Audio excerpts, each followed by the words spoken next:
It is absolutely, I'm so pleased that so many of you have come to start our celebrations with us this evening. We're just delighted to be starting our 50th celebrations and with this fantastic party with so many of you from so many different walks of life here. In September 1972, CLPE moved into its first permanent home in Ebury Road in Pimlico, and I know there are people here who visited CLPE when it was in Pimlico and in its Ilia Teacher Centre. It was created by Ilia as a teacher centre and was designed to train teachers to teach literacy to primary school children, and that of course is what we're still doing today. And so we are gathered to celebrate the past of CLPE, celebrate the present CLPE, and to celebrate the future of CLPE. And we're so pleased that so many of you could come along and do that with us. We who work here today have built on the contribution of those that came before us. We acknowledge their contributions, we acknowledge their work and their research. We're here today because we stand on their shoulders and their legacy of rigour, of research and of commitment to children's right to literacy and the right to be literate. 50 years ago, the foundations of CLPE were built on the importance of books, the importance of stories, the importance of creative, meaningful writing, the fundamental value of poetry for children, and the need for an access to a range of high-quality literature that reflected the world and celebrated everyone's stories. And those are all things that we still hold dear today, and they are all things that still guide our work and make it meaningful. We celebrate the more immediate past of CLPE as well this evening. It's not 5 years, no, it's just about 5 years, since we all stood here in this library celebrating its opening, celebrating the fact that it was here, celebrating as well the launch of the very first Reflecting Realities report and the very first outcomes of our Parapictures research. We were at that point embarking on the next stage of our journey, but of course none of us had any idea that journey would include 18 months of closure, a pandemic, and all of that the last 3 years brought with us. So that made us even more determined to celebrate today, and to celebrate that we're still here, and the ways in which we all supported one another, and to celebrate that as we emerge from the pandemic, we are reaching more schools, more teachers, and more children than we've ever done before. So, I want to use this afternoon, I'm in training mode. What I want to use this evening to do is to say thank you. When you've been around for 50 years, you have a lot of people to say thank you to, and so strap in. But thank you to our trustees, many of whom are here today. Our board has provided wide leadership through the trickiest times and worked with us to develop and to increase our offer and to support us and to help us to develop further. We want to say a massive thank you to those who have supported us for so many years and now come to the end of their terms. And we're delighted this evening to be able to introduce to you new trustees, not least our new chair and vice chair, Catherine Rose and Beverly Greathead. Give us a wink. We are very much looking forward to the future with them. Thank you to our patrons, to those people who supported us and championed our work for so many years, and it's lovely to see so many of you here. And also to our new patrons who are joining us in our 50th year.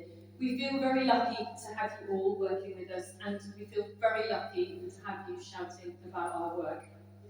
Thank you too to all the publishers here and those who are here from the publishing industry who worked with us to create this library, to support us to stock this library every day and help us bring books to the teachers and make the books that we use.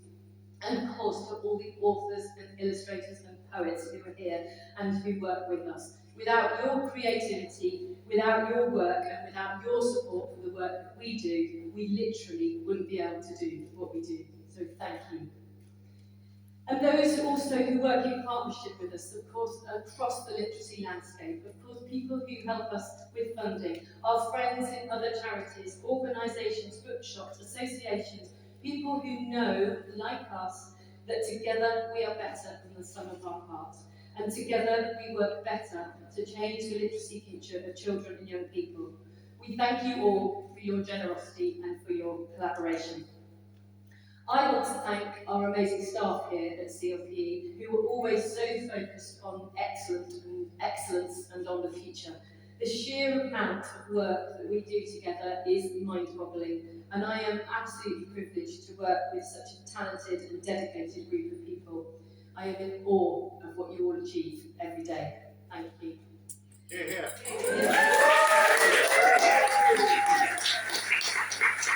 My final thank you goes to a group of people who, considering how many of them there are very underrepresented here this evening, although we do have some of them, but it is in fact school night.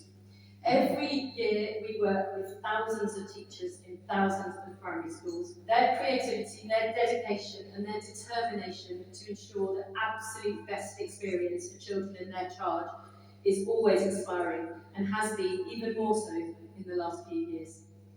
If they didn't take our work and bring it to the children in their schools, we simply wouldn't exist.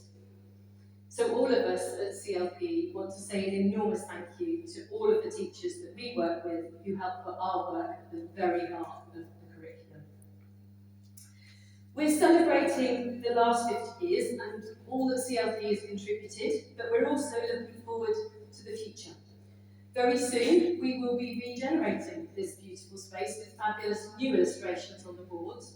In a month or so, we will be launching the 5th Reflecting Realities report, and in 2023, we're publishing a book about reflecting realities in the classroom. We're really excited about the outcomes of 2 of our research projects, which will show how in the very earliest years of school, books enhance partnerships between families and classrooms, and the impact of representative literature on children's literacy.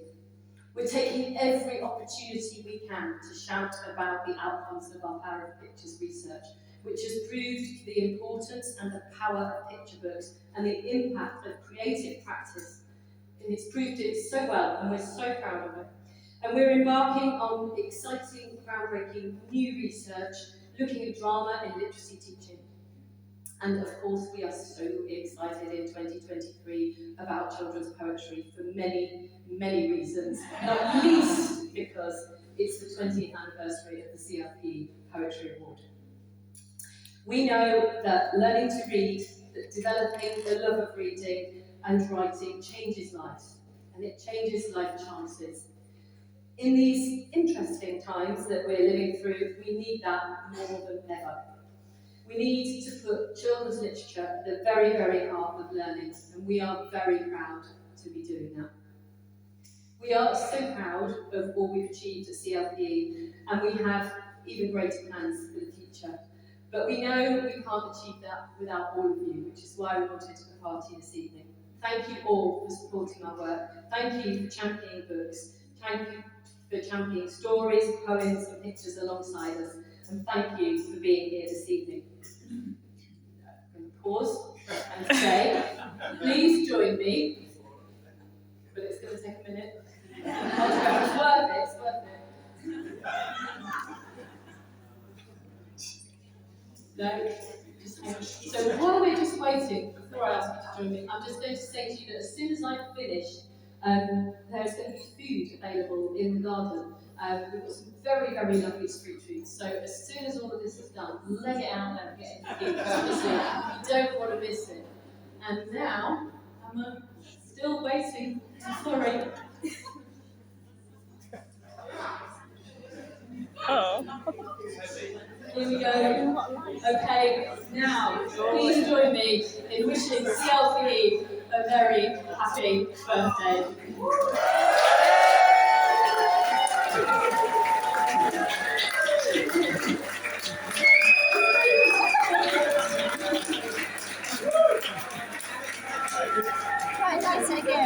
Light it now.